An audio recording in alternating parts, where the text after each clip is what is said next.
Now our focus will be to calculate your taxable income, because on that you have to pay income tax, right? So question is how to calculate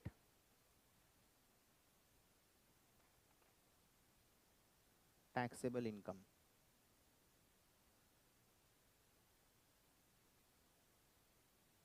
This is very important discussion,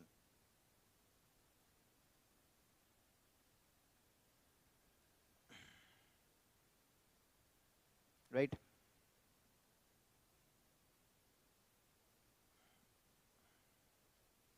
Now why it is very important, because in many cases you find that in India specifically there are some categories of income which has been exempted. I told you the word exempted means on that part of the income you don't have to pay tax. Income earned by farmers, that is agricultural income, on that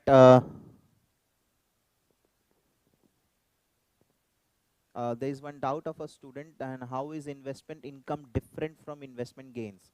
Investment income means if I'm buying any company's debenture or any company's share, then the time I hold it, right, during my holding period, I get regular interest and regular dividend payments. That investment income, they mean to say that. And by investment gain, they mean to say that when I'm selling that investment, the spread of the selling price and the purchase price is known as investment gains, right? Something sort of that. So that is why they have given in two separate points. Otherwise, there was no need of giving it in two separate points, right? So investment gain is by the time I'm holding it, right? So I might receive regular interest from such debentures and regular dividend payments from such shares. So that is investment income. And gains, they mean that when I sell it, such shares or debentures, so the spread, the buying and the selling spread, that is gains, and that is capital gains basically, right? Okay. So we know that many government gives many kind of relaxations, right? In India, we have agricultural income exempted. On that, you don't have to pay tax. You might get some scholarships for your education. So for that also, you don't have to pay any tax, right? So there are different types of, in India, dividend received on shares is also exempted. So there are different types of relaxation. It means all financial resources that you receive may not be taxable, right? There are some exemptions, right? So the importance of this taxable income increases, that how we have to calculate this uh,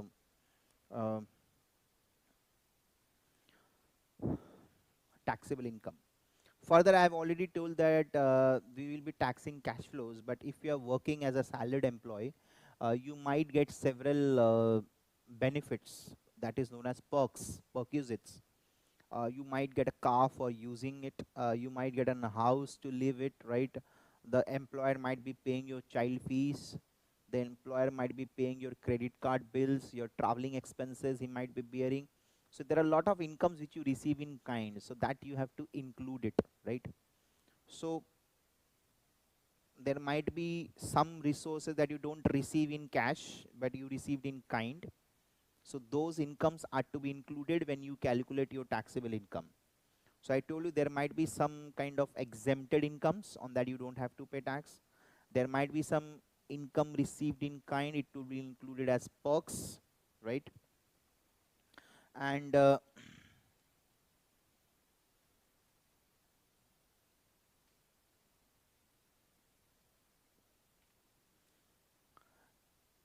I've already told you that the concept of pay, right?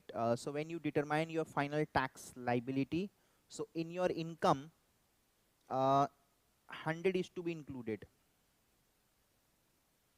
right? So whatever this TDS which has been deducted, basically it will be regarded as a deemed receipt. It will be regarded as deemed uh, receipt, right? So when we calculate your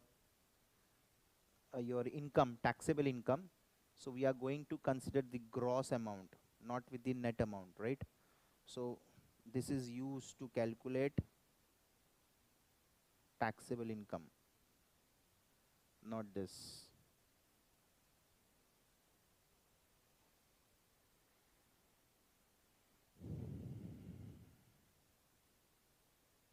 I know already TDS has been deducted and it has been paid to the government, but still,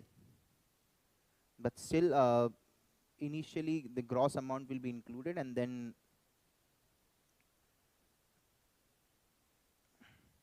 that TDS will be adjusted once the tax liability is right, irrespective of the fact the tax has been paid on it. I understand the tax has been paid, the TDS has been deducted, it has been paid, but still, when I calculate my final tax, gross will be included, gross, and tax will be calculated, and then this TDS deposited will be subtracted, and then I'll come to know my net payable. Because in India we find that the TDS, which point are you telling to repeat?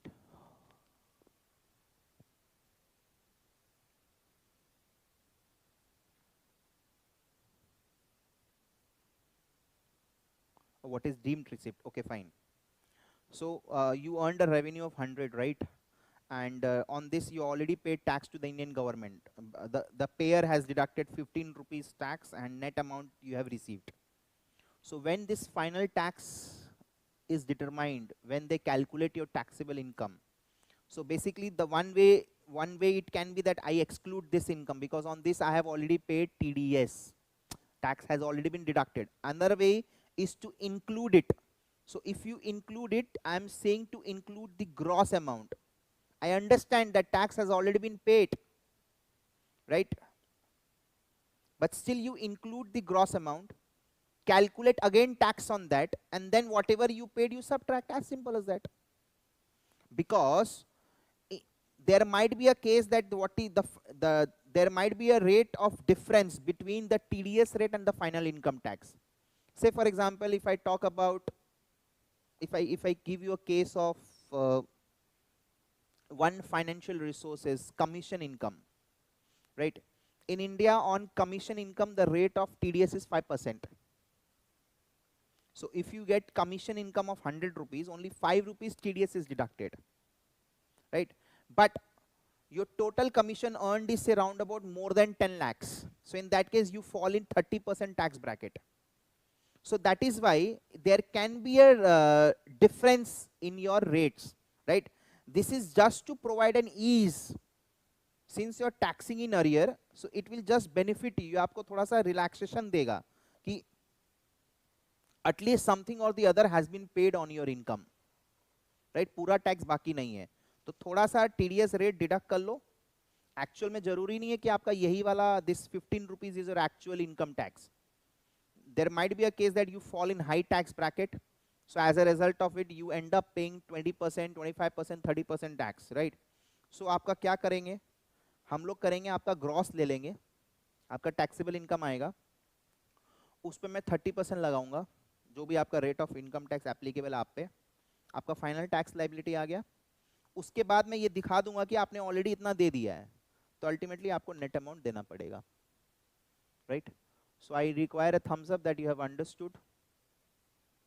सो इसीलिए बोला जाता है कि ये भले ही आपको मिला नहीं हो, बट ये आपका डीम्ड रिसीव्ड माना जाएगा when you calculate this income tax, right? So whatever payee has been deducted, that will be regarded as deemed received when you calculate this taxable income. Okay. Now,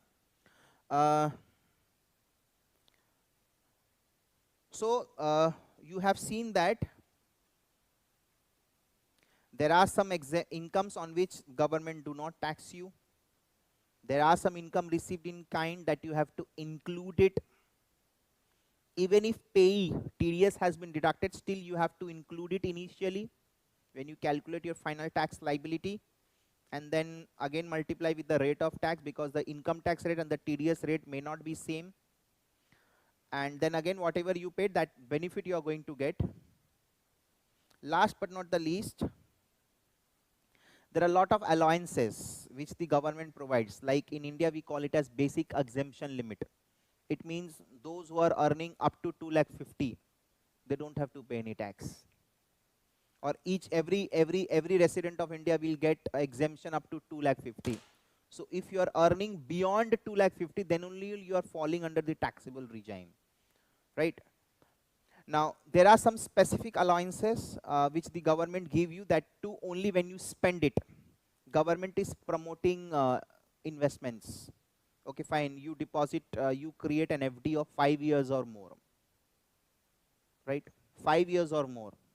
If you create an FD of 5 years or more, then I will regard as your savings, and on that part you don't have to pay tax.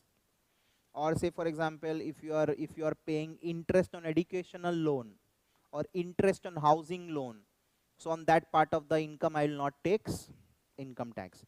So there are a lot of allowances which the government provide, right? So that we have to do adjustment. So the format is basically like this.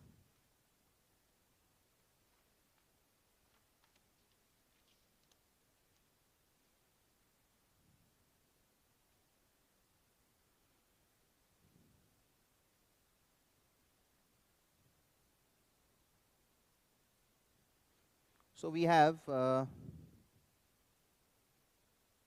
income earned, and I told you it will be gross plus income earned in kind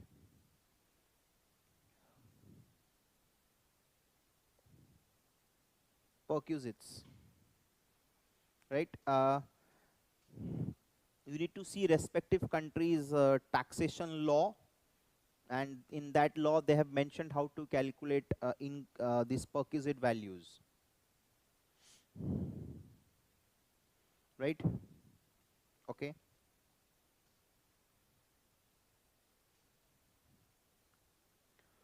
Then less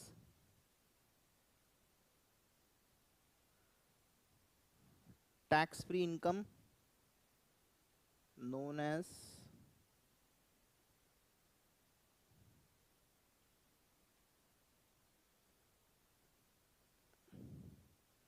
exempted income, less tax free expenditure. I told you, if you do some kind of savings, if you pay medical insurance premium, if you do FD of 5 years or more, there are different types of tax free expenditure. If you spend in that, on that part you don't have to pay income tax. And last but not the least, the general allowance part, which the every resident get even if they do not spend anything. So this is your taxable income. This part is your taxable income, right? Now, so basically what part of the income is tax free? Which part of the income is tax free? There are few incomes which is tax free, such as gambling. Basically we were studying UK taxation law, right? Income from certain types of investment, income from ISA, individual savings account,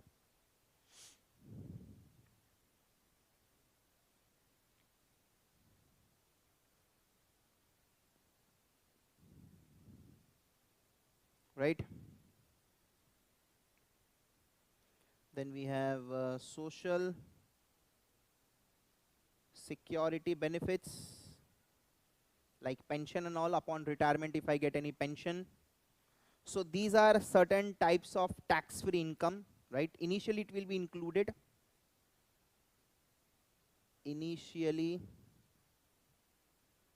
included, and then later on less exempted.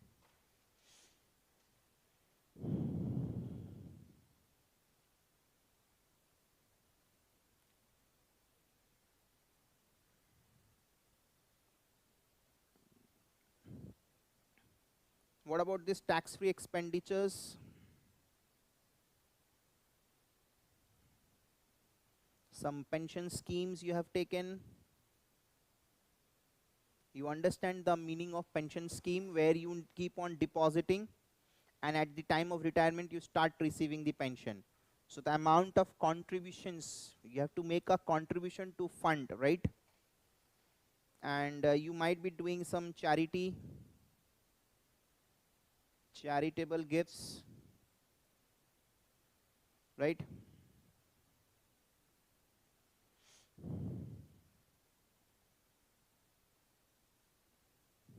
These perquisites I have already told you.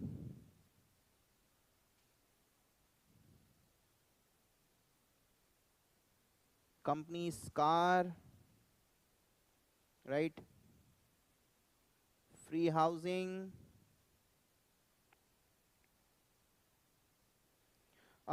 subsidized mortgages.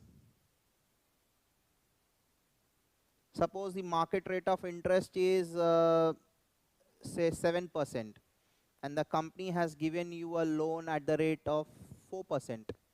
So 3% spread is your perquisite, right?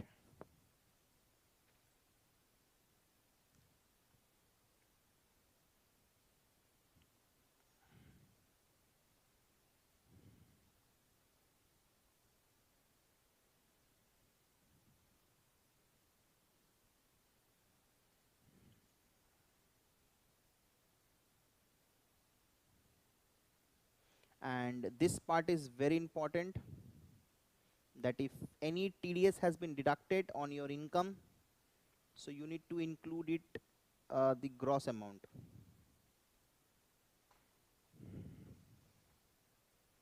Right?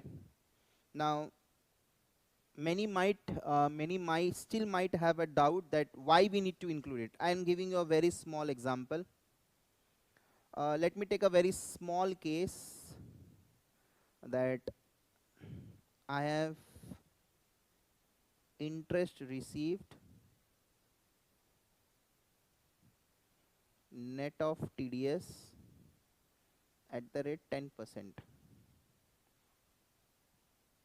That is rupees 1,80,000. I'm giving a very small example, right? This is an Indian resident. I'm talking about Indian income tax. It's the same thing. Okay. Basic exemption oblique allowance is rupees 2,50,000. Calculate tax liability. Simple. Now this person doesn't have any other income apart from this investment income, that is interest income, right? Now if someone tells her, okay fine sir, ignore this, right? When we assess our final tax liability, ignore, because on this I have already paid TDS. But my dear friend, if you gross up, what is your gross revenue? 1,80,000 divided by 90%. 2 lakh. On this 20,000 you have paid, right? 20,000. So I am telling you to include that.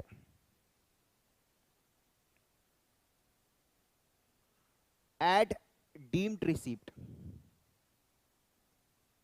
This is TDS amount I am telling you to add. So it has already been added, right? Less, if you remember this format, I am telling you to take gross amount 2 lakh. Now your allowance is 2,50,000 if you remember carefully, right? So less. So up to 2,50,000 you don't have to pay any tax, so you're going to get full allowance of 2 lakh. So what is your taxable income in short? It is showing nil. So basically you are not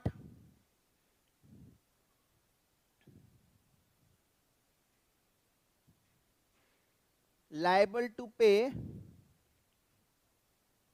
income tax anymore, but already 20,000 TDS has a pay as per pay scheme.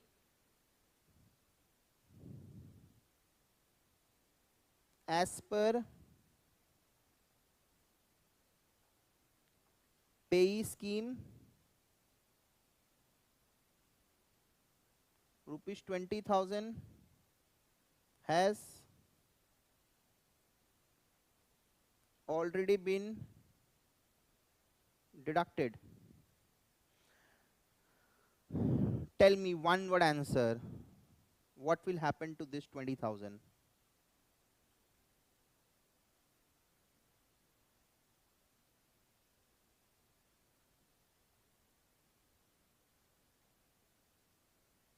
It will be refunded to you by the government. Yes, it will be refunded to you by the government. So that is why I am keep on telling you to include the gross amount.